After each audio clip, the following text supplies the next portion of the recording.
Hey guys, this is Murby. I just wanted to go over some of the things in the new NieR Automata Collab on D4DJ Groovy Mix Japanese edition. Um, by this recording, it's about day 4 of the collab, so I don't think it's really going to help anyone who's already been playing the game. But the reason why I do this is, maybe someone does need help with it, or if this does come over to the global server, this might serve as useful information those as well. I don't generally do video guides, but there's a lot of complicated things in this event that I wanted to go over, so it's a little bit easier for everyone to get. So we'll just get started on it right away. I recorded a session of myself playing one earlier, and I'll go over some of the topics. Um, One of the things you'll notice that there's no normal event unit here, so you're not going to create a normal event unit. You don't have to own the cards. You don't really have to do anything in the typical event screen. Everything that's going to need to be happening is going to be done in the new growth menu, which is in the event page. So we'll go to the event home first. There's a bit of information here that you can see. I'll cover some of the important things.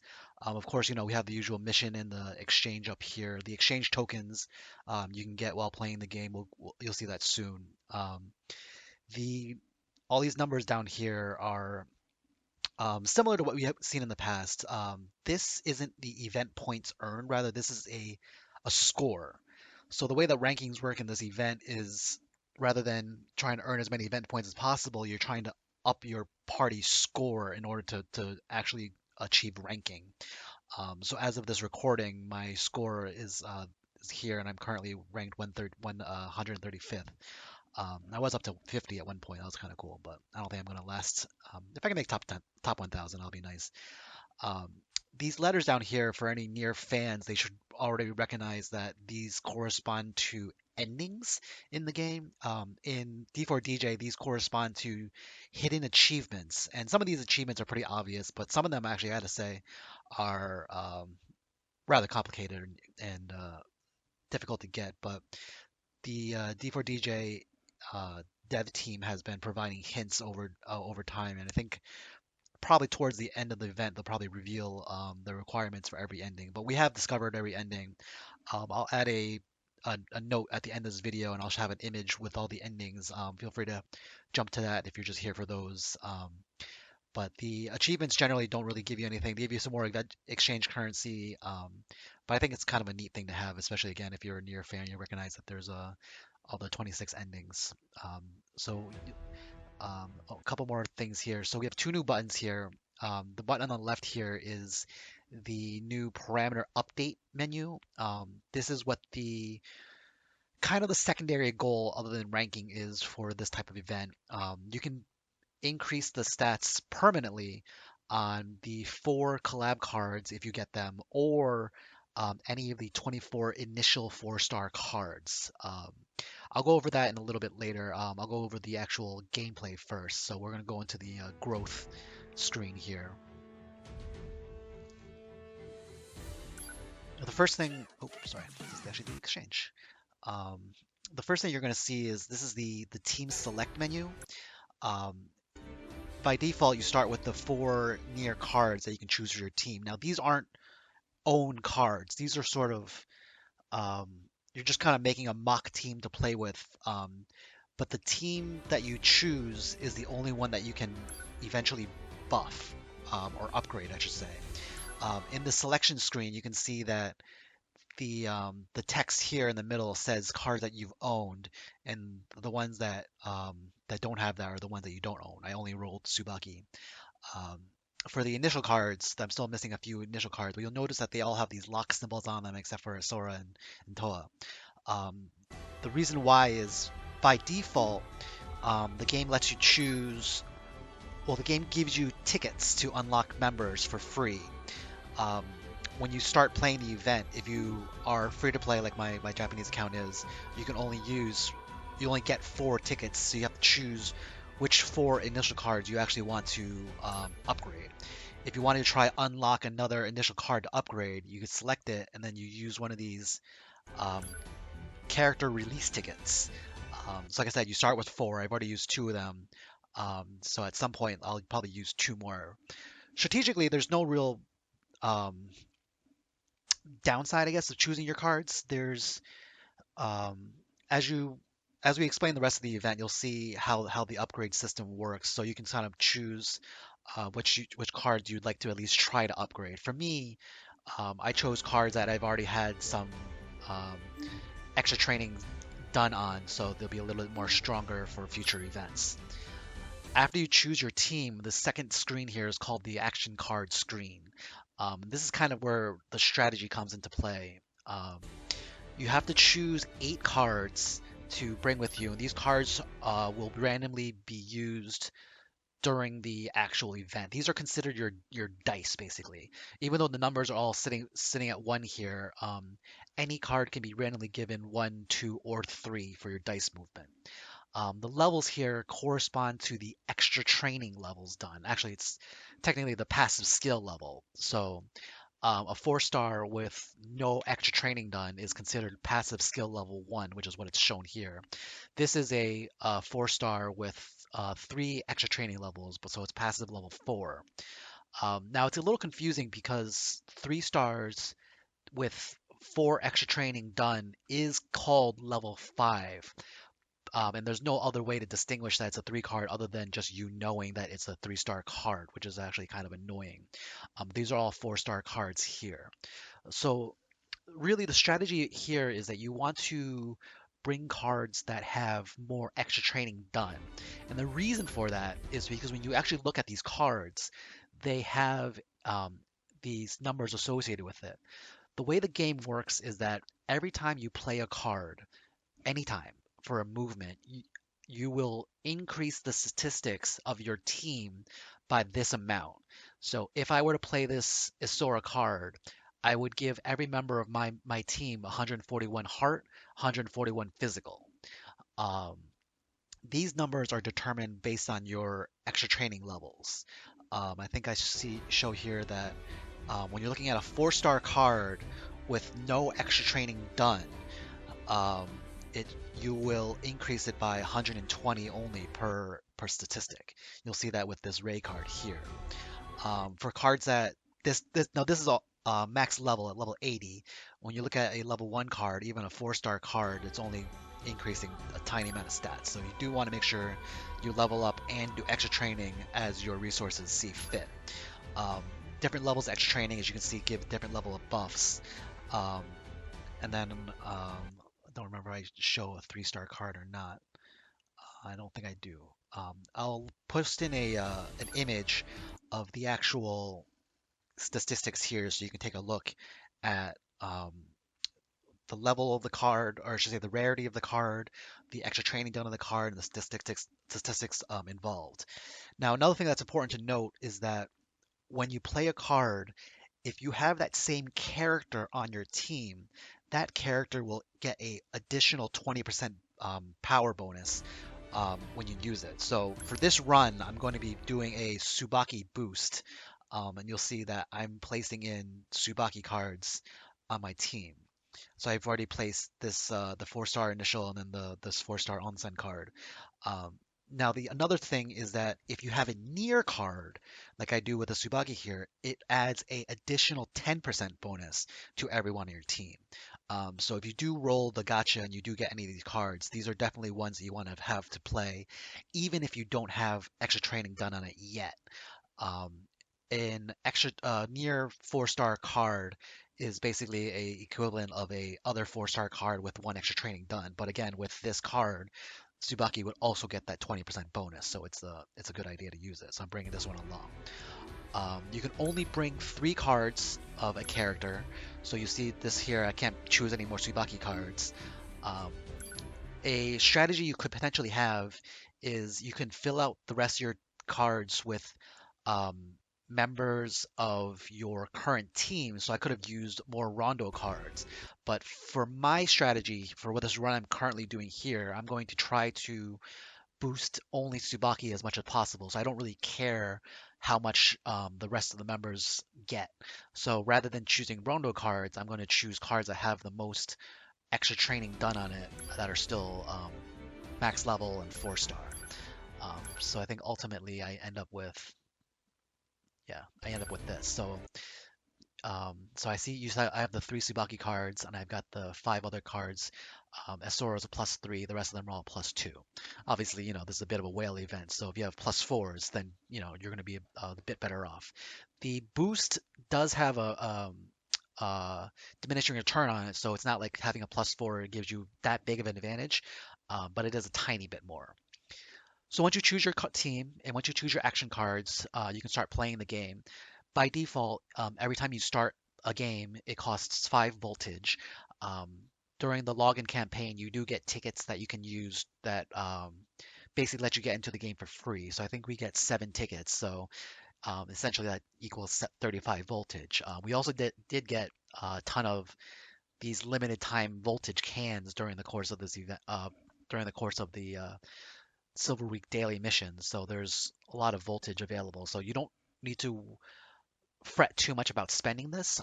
You can stop at any point in the game you want, and if you don't like the way that your game's running, you can restart it and spend 5 voltage to start over again. So we'll get right into it. So you'll see this is the starting map and how it looks. A lot of people refer to this as Mario Party. It's kind of the same thing. It's got the green, red squares, and you're trying to move with dice. Japanese have a game called Sugoroku. That's kind of the same thing. These are little like paper board games that you just roll dice to move along a board and have random action events that occur. So there's a few different types of, actually you see pretty much every type of square you can possibly see. There's green squares. These are good. Um, I should probably mention that, as I mentioned earlier, anytime you use an action card that you move, that action card's bonus applies right away. So you can see right here, the Tsubaki card, it's a level 1 and it applies um, that amount of, I think it was, this is a 4-star card, it's going to give 120 to heart, 120 technical to every single character, plus it's going to give that extra 20% to Tsubaki as well. The dice movement, however, multiplies that by the multiple amount. So rather than giving 120 per stat, it's going to give 240 per stat. And yes, that also does get increased for Tsubaki as well. So high movement cards are good in that respect because they especially for the character boost ones, they give you a bit more bang for your buck. However, low moving cards are actually nice too because sometimes you want to um, move a couple spaces at a time to maximize the kind of squares that you see. So it's kind of nice to have options. Um, the left side here, you'll see that this represents your total power. Um, I think I do open the screen here so you can see that it can. Let's see. Yeah, so you can see that the um, your main team stats are shown here in the breakdown. Sometimes if you want to go for more heart or more physical, you can definitely tune your team to be as such. Everyone's skills all start level 1 with 50%, but this can be increased over the course of the game. Um, so I think my first movement here is I'm going to move just 1 green square over.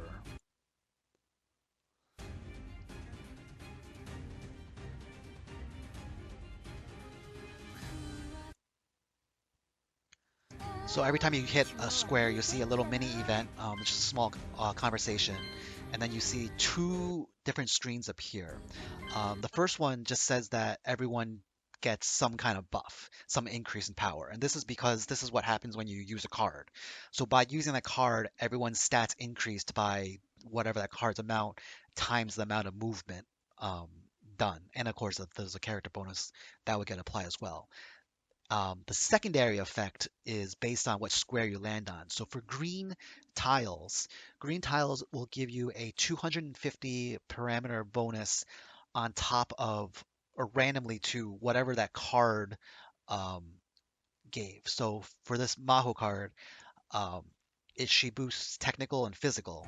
So after I move to that green square, not only do I get the bonus to everyone, I also get a extra 250 bonus to physical as well. So green squares are definitely good for just a baseline stat increase. Um, Then I just draw a new card. It's a Esora 3 movement. This is the level 4 one. So next movement I'm going to make here is I'm going to use the Shinobu card and move over to the chests. Now, again, the first thing you see is everyone's stats get increased by the action cards um, bonus. And then chests have a special effect where you can choose from either upgrading one of your character's skills or just choosing the event currency. Um, Now, this is important because, as I mentioned, the point of this is to really upgrade your cards. So, um, whatever whatever skill type you choose, ultimately becomes what skill that gets if you end up using this to upgrade your card. Um, so I have a choice here of upgrading the skill from level 1 to level 2, but keeping it as a 50% bonus with the 300 HP recovery. Or I can go from 1 to 5 and it turns from a 50% skill to the 60% skill, which are the collab card types. All cards, including the initials, can be upgraded in this way. However, the initials don't get the 60% skill. The initials, the maximum the initial cards can get is the 50% skill. Also, the skill level is kind of um, not what your skill level is going to end up being. You do still have to level the skill of your card after you upgrade it, but it's really the type that you're changing. So I'm changing the type from this 50 to the 60%. The skill is really just for the game here that we're doing, and I'll show you that in a second during a boss fight. So I think obviously I'm going to choose the Tsubaki uh, 5-star skill here, and it's going to change her skill to become from level 1 to level 5, but also change the type to the 60%. Um, I do land on a red square later on in this game, I'm pretty sure. But just to explain it here, red squares, you do still get the bonus from the movement, but red squares will subtract 350 stats from, again, one of the random parameters that the card would give. So you kind of want to avoid them as much as possible. So I believe I'm going to choose this Tsubaki here. Again, that movement bonus is going to give an additional bonus to Tsubaki while giving the normal bonus to everyone else. Um, you see a small event as always, and then every character has a additional effect that's it's not random.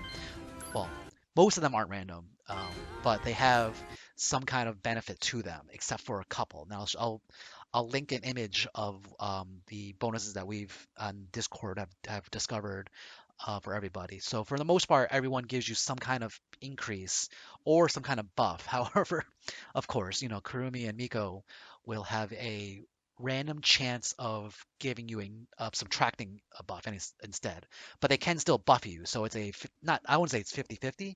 I haven't landed on them enough to really find a average percentage, but there is a chance if you land in one of them that they will deduct points from your team instead. So just be careful. But for Saori, at least, she's always going to give you a 4% buff to your technical. Um, Now the character percentages are kind of interesting because they will offer less benefit in the beginning because your stats are so low. So I think at this point, landing on a green square would still be better than landing on a character square. But later on in the game, as you have higher stats, the character buffs are definitely better than the green square buffs. Um, Character ones also have a chance of different effects as well. Some of them, I think I get one of them later on, but um, for example, if you land on Kyoko, she gives you a buff where the next two action cards you play will get double effect. So rather than giving you just a 250 straight up or 4% straight up, she'll make it that if you were to roll a level 4 card, like this gives you I think 100 or yeah 100 and probably 44 per stat, it would become 288 per stat. And that gets multiplied by the movement bonuses. So if you ever land on any of those double action card characters, you definitely want to try to use high movement cards, at least for the next 2 turns, to make benefit of it. And that's honestly this whole RNG is kind of how you can get strong teams, and that's where the event point ranking comes in. Because as people play more and more, as they get luckier, that's when they really unlock the potential. Okay, and then the final square you're going to hit here is a purple square, and which I will deliberately land on. Purple squares, as you can probably guess, are random effect. There are, as far as we know so far, there are 4 random effects that can happen after you hit a purple square. The one here I hit is it turns into a green square and of course gives you the green square benefit, the 250 to one of the parameters. It can also turn into a red square. And then 2 additional things can happen is it can either turn the next 3 squares red or turn the next 5 squares green.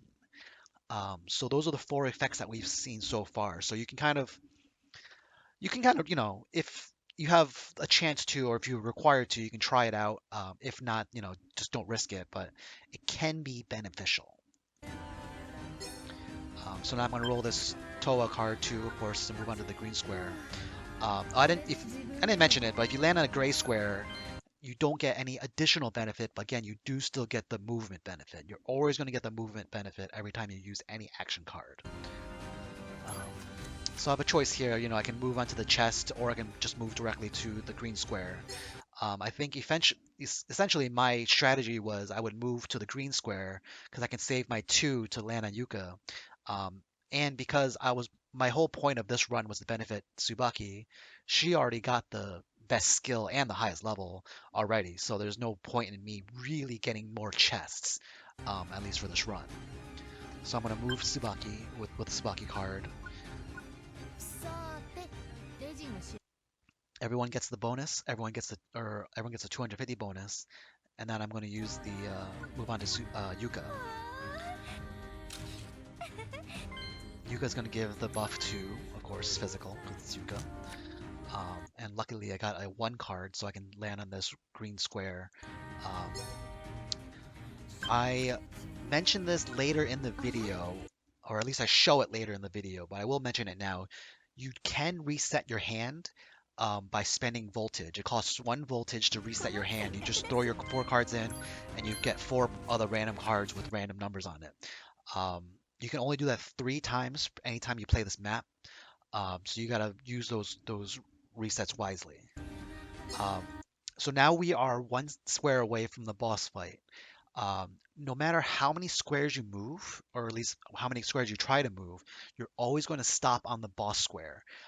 Additionally, you don't get those multiplicative benefits from using a higher number because you technically only move X squares. So since I'm only moving 1 square, even though I'm trying to use a 3 card, I'm only going to get a 1-time multiplier rather than the 3-time.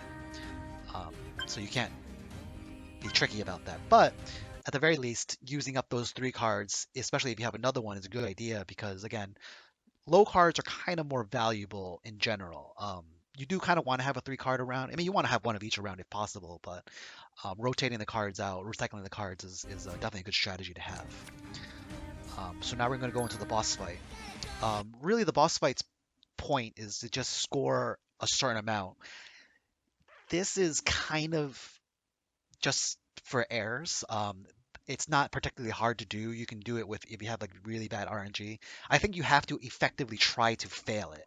Even on auto, it's actually kind of silly how easy it is. But you can also use the opportunity to play a song for song completion credit, FC credit, or practice or whatever, or just like I said, just auto it. So I think I'm just gonna auto this first song here. I'll show you at the end of the song what the scores actually do for the game event. But for now, all I'm really doing is just playing through as quickly as possible. A couple things to note. Club benefits are still applied in this. So when you're planning your team out in the beginning, it actually is probably a good idea to think about, at least if you're aiming for a high score, right? There's 2 ways to really approach this. You can either aim for a high score, or you can aim for the highest stats possible for one of your cards. Sometimes, you don't really have the benefit of choosing between the 2. Like I don't have a lot of Rondo 4-star cards, so I can't really do that. However, it's at least for trying to buff Tsubaki, I can do that. So you can see, all the Rondo club effect items I have are all applied here. And they give you the benefit. The other thing that's important to note is that just like in normal matches, the DJ skill will get applied twice when you're playing the game. So if you go through the game and you've gotten a higher skill for someone else, you would want to swap them in for your DJ slot in order to um, have that skill be triggered twice so you can get a higher score. My Tsubaki already has a maximum skill with the 60% bonus, so there's no real point in switching her out. You can confirm which skill everyone else is level 1 so far, besides Tsubaki's level 5. Okay, it does require 1 volt to play. You can't rehearsal this.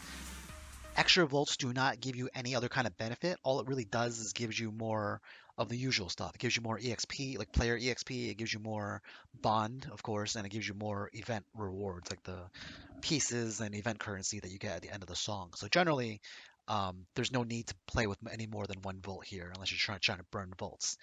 Um, and again, I'm just going to auto it, so I'll just skip through this. There's no real point in seeing this done. Um, at the end of the song, you're brought to this screen, and you'll see a couple things here. The big number on here is basically what I just scored just now. The small number here is my high score in any boss fight done over the course of the event, which this high score corresponds to my event ranking. Like I'm still 135th for now. This is my current team. This is their current power values. This number on the bottom here is really the goal of the growth event. In order for one of these cards to turn into, or at least get an SD card, is what they're called, from it, you have to get this power number higher than this border or threshold. Um, of course, this was only the first boss fight. There's 3 boss fights that you have, so I still have more time to move. But you can use this as sort of a benchmark if you're doing multiple runs to see if it's worth keeping this run or not. Again, you can, reset the game and start over again with spending another 5 volts. But I'm going to continue along here. So this is where we're at so far. And then you can see this increased detail screen, so you can see how everyone's doing so far, including skill and total power. So after you're done, you can head back to the map, and we start the next phase. So this is phase 2. Your cards are still the same as you had started at before, and we're going to move along here now. So I'm going to go ahead and use the Tsubaki card and move on to a green square. Again, everyone gets a flat bonus, Tsubaki gets a 20% bonus, and then everyone gets a 250 bonus on top of that. I think my thought here is I'm going to use the one I just got to move on this chest. I didn't want to risk the purple square, and I have a chance of either increasing Aoi's skill to 4, but keeping it as the 50% skill, or I can increase it to only 2, but I change it to the 60% skill. If I was trying to buff or get an Aoi SD card, I would probably take the 60%. But since I don't particularly care about Aoi, I'm just going to go for the higher skill level because it's just going to give me a higher score later on. Okay, so now, I got the 3. I'm going to go ahead and use the 3.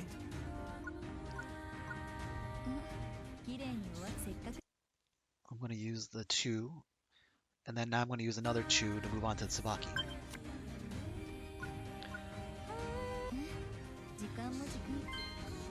And Tsubaki's benefit, heart. It's a 4% increase in heart. So I'll use a 1. And again, you do kind of want to, if you're trying to buff a specific person, you do want to use their cards as much as possible so they recycle and they come back into your hand as soon as possible. I don't have any 3s, so I'm just going to use a 1 and a 2 to get back to that green square there.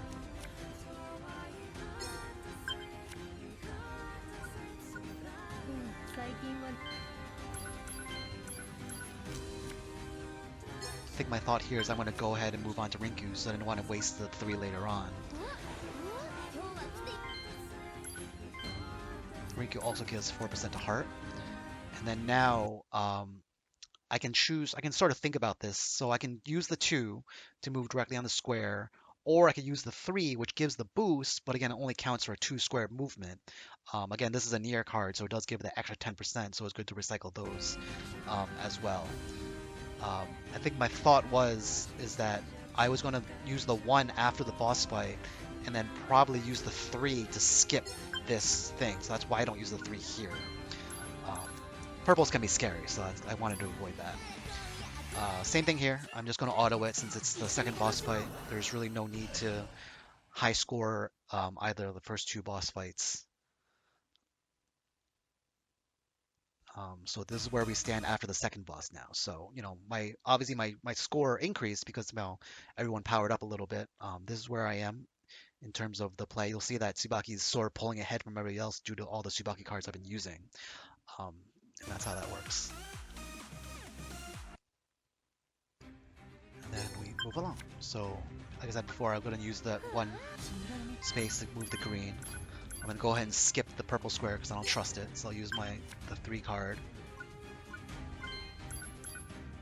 I think this time, same thing, right? You can choose either to increase Nagisa skill. I decided to choose this one since I was going to likely manual the last song anyway, so the perfect note version is better than the 50% version.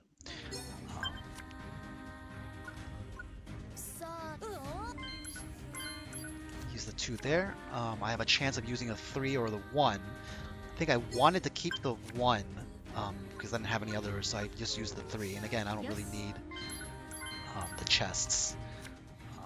So go ahead and use another 3 here.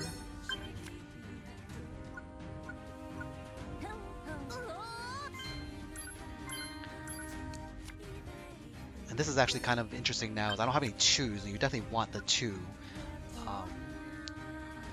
So I'm gonna land on Shinobu, and she gives a 4% buff to technical.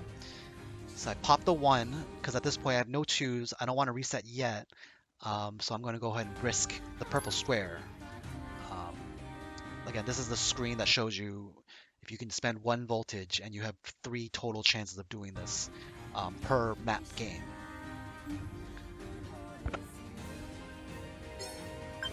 Of course, I choose the 1. You see a small event, and I chose badly. It's good. So it's sad because everyone lost 300, 350. What did they lose? Technical. So unfortunate. So same idea here. I don't have any 2, so actually I think I do. This is where I start to reset. So this is where I think about it. I need a 2, which thankfully I got 1 2.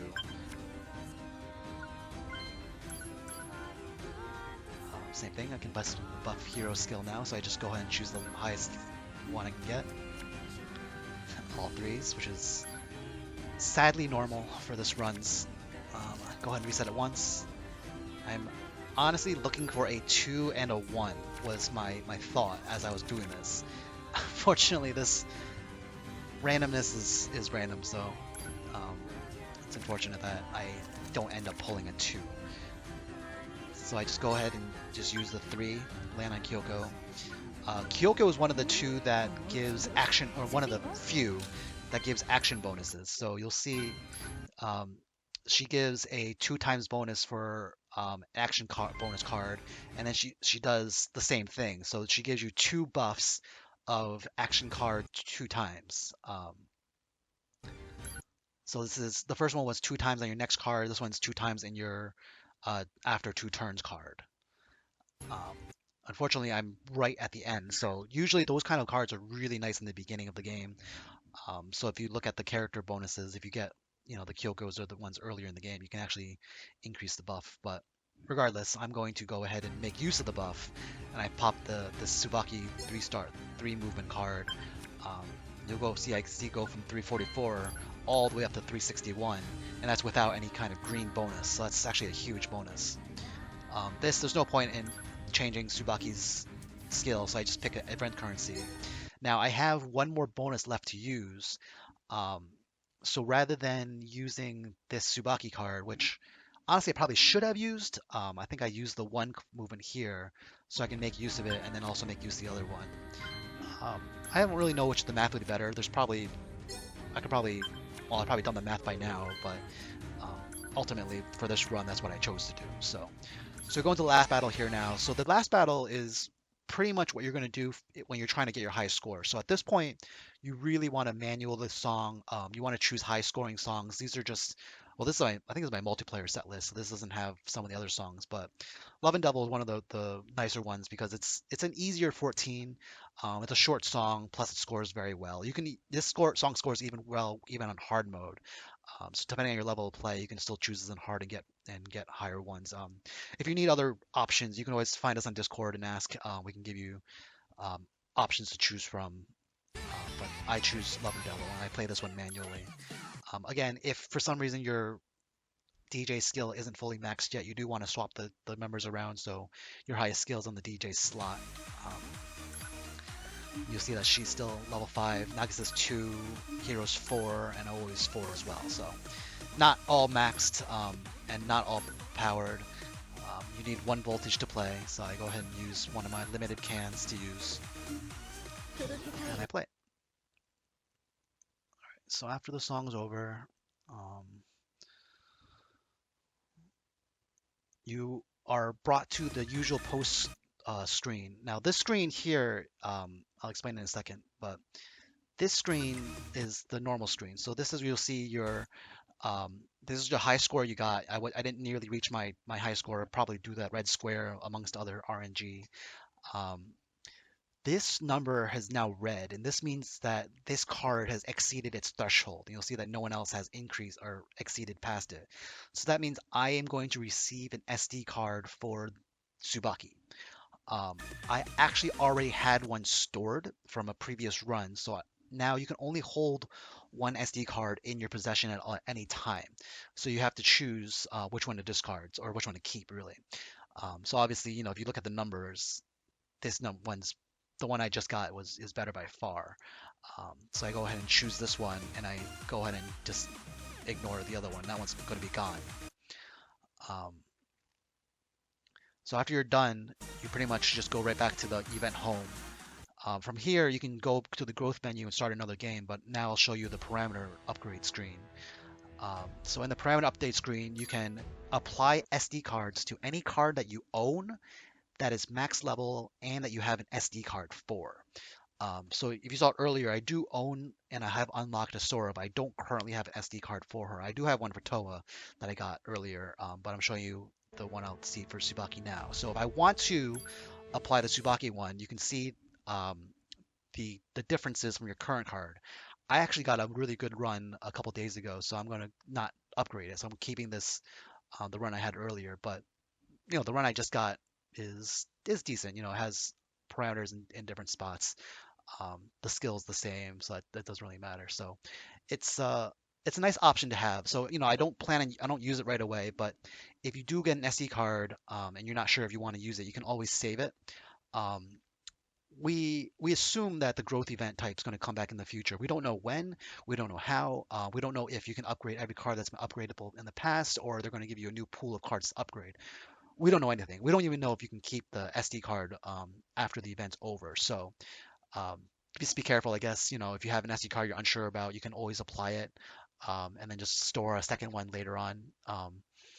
Sometimes you can even change your main stat along. So this cards goes from heart or technical main stat, heart secondary stat to same thing. It goes from technical main stat to heart secondary stat. But you can depending on the cards that you use, you can change it so this card becomes physical stat. So depending on your needs or your wants, I guess I should really say, you can change the cards around as you see fit. And it's actually a really nice thing about this event. But of course, it's all random. So finally, I'm going to talk about just well, from here you can go back to the growth menu. You can choose your team if you want to. You can switch members out to buff other members. But I'm going to go into the achievements now. So one of the all the achievements will be listed right at the end of the video. So you can look at that. Again, spoilers. If you want to try to find them yourself, you can wait. Most of the achievements are pretty easy to do. The one achievement I'm going to show you right now, the one I'm doing is the one I hadn't done before. Is in the exchange shop there was a fish that you could buy. It's a voltage recovery item. It's an aji. So if you use the item, it gives you the achievement. And these are all hidden achievements. You can't see them until you actually earn them. And then on the mission achievement menu, you can see that I earned the achievement and you get a reward for it. Now, for the people who are scared of losing limited items like I am, I keep limited everything. Thankfully, after using a fish, they give you another fish back. So just I guess don't make sure you don't use it twice. But after grabbing this K achievement, I go back to the home screen and I see that I now have the K achievement. You go earlier in the video, you'll see that I didn't have the K achievement. So again, there's 26 achievements, so I'll show you the the list after that, along with any other references that you need to know for the course of this video. But that's pretty much it. You go through. It's a little tough for newer players. You know, I'm definitely not new myself, but I am free to play on the Japanese version, so it's not impossible to get SD cards even as a free to play player. Um, it's a fun event. I do greatly enjoy it. I look forward to this comes to the global server, and I also look forward to the other growth type events we get in the future because it's an interesting concept, and it's certainly a nice thing to do that you don't have to, you know, grind crazy hard in order to get a high rank. I mean, if I can finish in the top 500 with my team, it'll be pretty amazing for me. Um, so I hope this video was helpful, informative. If you have any questions, you can of course find us on the D4DJ Discord. Just go to discord.gg/D4DJ, and just feel free to ask questions in the questions channel, and we'll try to help you out. Hope you enjoy the event. If you haven't played NieR before, I highly recommend it. It's a fantastic game, and I will talk to you guys next time.